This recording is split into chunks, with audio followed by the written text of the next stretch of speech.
What's up, Maniacs? My name is Mex. I'm a wrestling fan, a wrestling enthusiast, a WrestleManiac, if you will. And today we are talking AEW Dynamite. Dynamite was back on our TVs this week, coming on a Thursday night. I guess they're still changing the programming because of other things on TV in America at the time. We had a bit of an inconsequential show, if you ask me.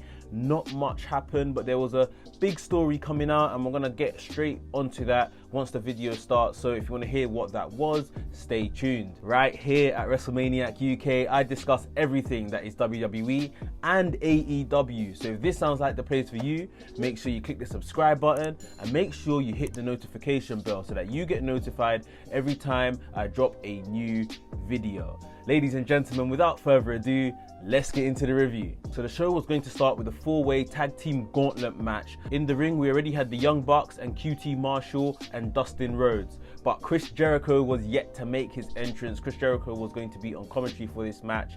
And as soon as he came out, the crowd erupted. And yes, there was a crowd. They have filled 10% of Daly's Place, the arena, with fans. And they clearly left Chris Jericho to come out last as the big pop get fans back into watching live wrestling. And of course they sang along to his entrance theme, Judas, and it was really good. It was just really good to hear a authentic crowd in the arena. Although yes, it wasn't filling the arena, but there was definitely an audible difference. So getting back to the match, we had the Young Bucks and they eliminated QT Marshall and Dustin Rhodes. As this was a gauntlet match, Best Friends soon came in and they followed, and just as the match was kind of heating up and it looked like the Young Bucks were about to put away Trent with a Meltzer driver, Adam Page came out of nowhere and held onto Nick Jackson's leg so he couldn't jump up onto the top rope to push down on the Meltzer driver. Trent rolled up Matt Jackson in the holder that he was in and got the win. So Adam Page has effectively costed Young Bucks progressing in the gauntlet match, which would make them the #1 contenders for the tag team titles at AEW All Out on 5th of September. Adam Page looked super guilty when he did it. Didn't want to look at Nick or Matt Jackson.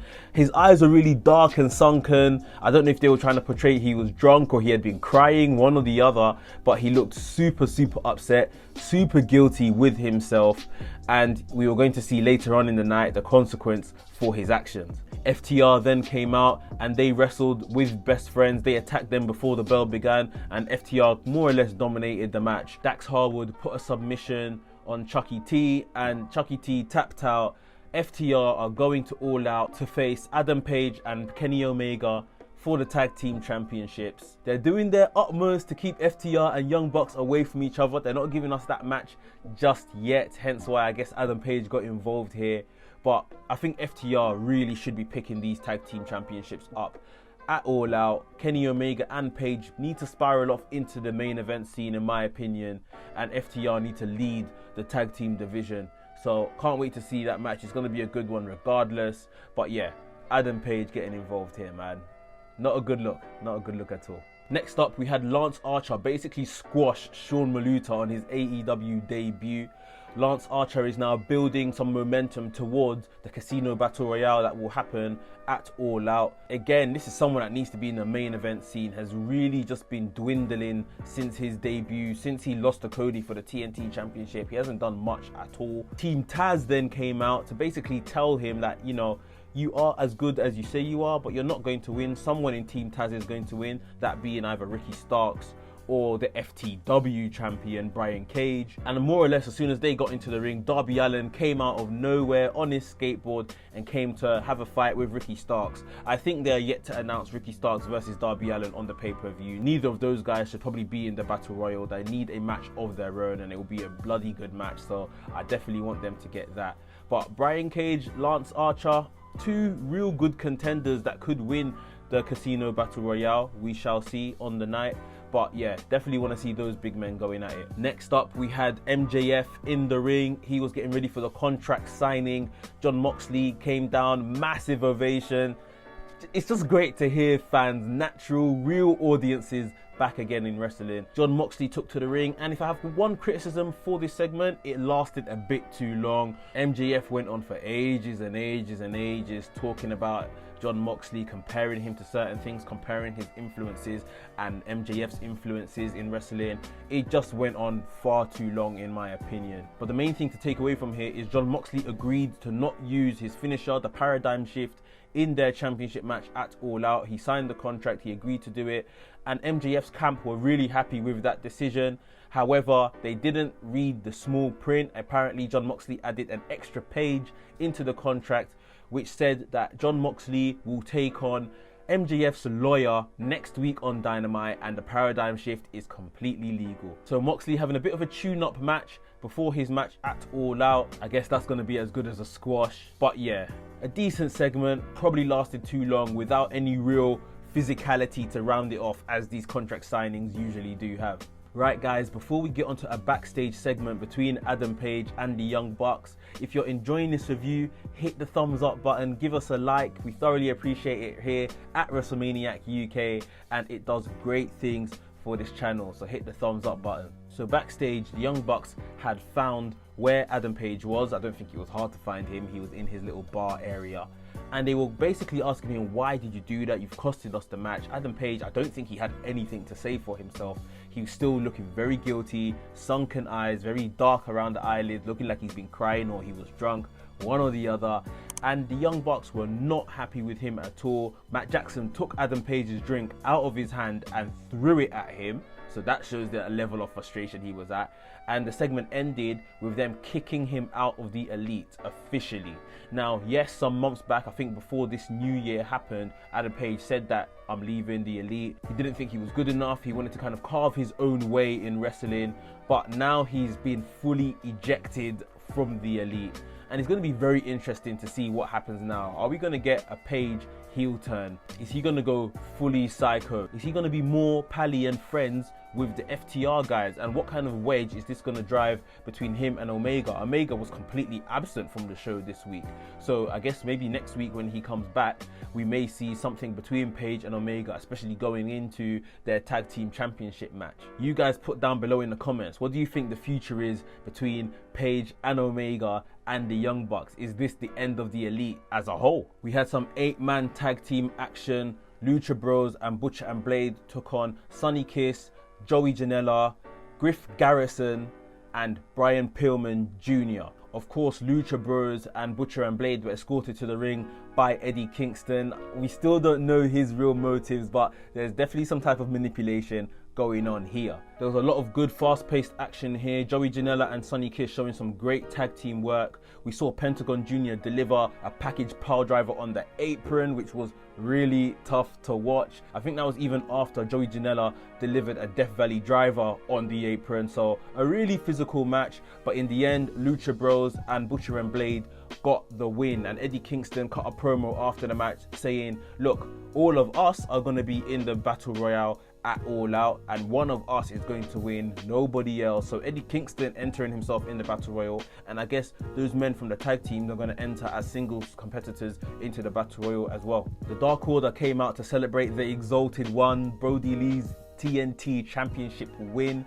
It was a really fun segment. For me and for others that watched Being the Elite, they began to show some of their comedic side, I felt. Especially when they were all high-fiving each other. John Silver missed the high five because he was too short. We were seeing the relationship that is on Being the Elite between Grayson and Brody Lee, and how Evil Uno's kind of kicked to the side. A bit of comedy from the Dark Order within this entire segment. Even when they took to the ring and were getting interviewed by Tony Schiavone, and John Silver took the mic and then Brody Lee laid him out afterwards. This is all stuff we see on Being the Elite between the Dark Order. So really entertaining stuff. As the segment was ending, the Natural Nightmares came out to basically avenge Cody. Cody had been symbolized as buried, put in a coffin, and Dustin, obviously his brother, QT Marshall's friend, they're coming out to fight for Cody's honor. After the Dark Order more or less laid those guys out, Scorpio Sky came out to try and help. Now, would love to see Scorpio Sky back in the TNT picture, but I definitely think it's too early into Brody's reign. Nothing's gonna happen there. We shouldn't even kid ourselves that something is gonna happen there at this time. And even more hands were on deck as Matt Cardona came out making his AEW return. We haven't seen him for some weeks now. I guess these are all of Cody's friends, apart from maybe Scorpio Sky, coming to his honor, coming to defend his name. And I'm quite interested in, are we going to see something happen with the TNT Championship at All Out? We had Big Swole take on Penelope Ford and Rebel, and stipulation here was if Big Swole won this handicap match, she would get to take on Britt Baker at All Out, I believe. To be honest, this match was pretty much one-way traffic.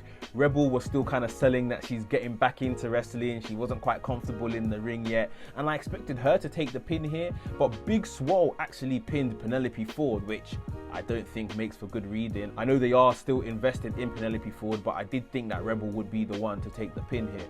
So we are going to get Britt Baker making her in-ring return, I guess, at All Out against Big Swole. I'm still very confused as to who might actually win that match. The story says it should be Big Swole, but I know they are very invested in Britt Baker and probably want Britt Baker to be women's champion before too long. So it is going to be really interesting to see who wins that match. Last but not least, we had what I thought would be the conclusion to this feud, maybe at All Out, but we've got it on Dynamite. Sammy Guevara versus Matt Hardy in a tables match. And this match looked great, but I can't really speak much in it because there was a massive commercial break right in the middle of the match and so much happened. And I don't know why they placed the commercial break right there, but it interrupted what looked like a really good main event. These two really went for it. Chairs were flying out, flying over the barricade, coming back. They put themselves through tables on attempts trying to put the other person through the tables. It was a really physical and entertaining match from what I could see. How the match ended, Matt Hardy went and got a table that had deleted written on the table, laid Sammy Guevara on the table, looked like he was trying to climb to the top turnbuckle but couldn't quite manage it. Sammy Guevara jumped off the table, scaled to the top rope, got Matt Hardy in a superplex position and superplexed Matt Hardy through this table that said deleted on it. There was a chair even under the table, which I guess added some extra effect. So Sammy Guevara got the win here. He was busted open by the end of this match. But a very high profile win for Sammy Guevara in his early career. And just as you think the show was finishing there, you hear Orange Cassidy's music hit.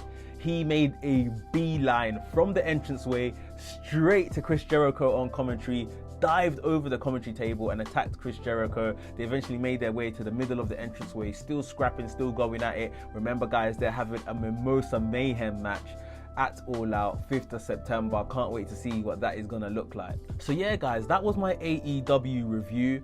It was a good show in some places and slow in others, a bit inconsequential, but I hope next week, back on Wednesday nights, we get a really good go-home show for the pay-per-view. If you enjoyed this review guys, please make sure you hit the thumbs up button, leave us a like, it's thoroughly appreciated. And if you're new here, welcome. Make sure you hit the subscribe button and click the notification bell so that you get notified every time I drop a new video. WrestleManiac UK signing out, and I'll see you soon.